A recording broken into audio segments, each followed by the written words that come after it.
Projet de loi Asile et Immigration. Des associations manifestent et dénoncent un projet de recul. Lire aussi. Les députés appelés à examiner un projet de loi Asile centré sur la répression. L'excursion démarre à 10h15. Premier arrêt à l'Assemblée nationale. Les militants doivent agir vite. Descendus du bus, ils brandissent fièrement leur pancarte. Une flèche virage à droite. Une limitation à 90 jours en rétention. Chute de droit au lieu de chute de pierre. Une quinzaine de panneaux de signalisation du code de la route ont été détournés, pour constituer le code de la honte planté devant les portes de la Chambre des députés. Les militants, déterminés et vêtus de noir, scandent en continu non, non, non, au projet Macron non, non, non, à la loi Collomb code de la honte, la colère qui monte. Les gendarmes s'affairent rapidement à les faire partir. Les militants de la CIMAD filent devant le siège du parti La République En Marche, le REM. La CIMAD a décidé de remettre ce code de la honte aux élus de la majorité le REM, dans 40 villes simultanément, en réponse à la dégradation du code de l'entrée et du séjour des étrangers et du droit d'asile. Cezeda. Geneviève Jacques, présidente de l'organisation, explique.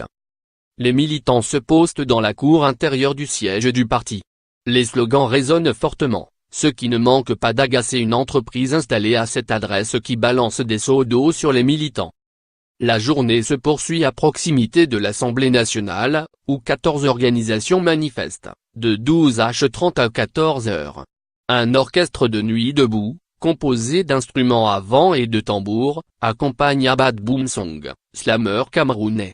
Arrivé en France à l'âge de 15 ans, aujourd'hui la quarantaine, il milite au travers de l'écriture musicale. Au fil des années, la France donne l'image d'un pays qui se referme sur lui-même, alors qu'au quotidien, on retrouve une vraie solidarité entre les gens. Par la loi Asile et Immigration, la France perd de son identité humaniste, déplore le musicien.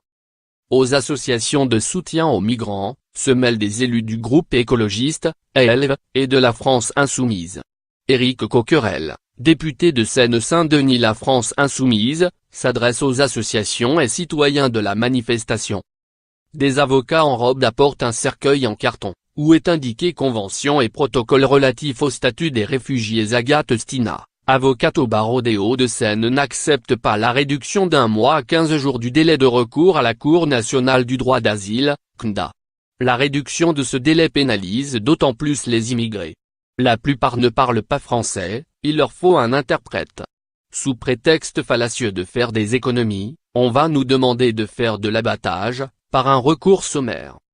Il réfute également l'extension de la vidéo-audience pour le juge des libertés et le tribunal administratif. Vous voyez un immigré parler, en étant filmé, de la fois où il a été battu, violé. Nous mettons souvent 4 à 5 séances avant d'apprendre les traumatismes qu'ils ont vécus. Ibrahim, Soudanais de 28 ans, a dû, lui, quitter son pays. 2 ans qu'il est en France, sans logement, hébergé par une amie. Il a préparé un poème pour l'Assemblée. Je garde le sourire, malgré tout. Malgré ce que j'ai traversé, malgré le froid, la pluie, le gazage de flics. Malgré tout, je suis fier d'être ici, on résiste malgré tout. Je vous aime. Bénévole de l'association Utopia 56 à Paris depuis 5 mois. Il assiste régulièrement à la destruction des tentes par les CRS dans le nord de Paris. Sarah Belèche, bénévole à la CIMAD, s'insurge. Le texte de loi est essentiellement construit sur la sanction. C'est scandaleux qu'un citoyen soit condamné et non félicité pour avoir sauvé un migrant qui entre sur le territoire de manière illégale. Lire aussi. Loi Asile Immigration. Ce que contient le texte, ce qui peut bouger, ce qui ne bougera pas.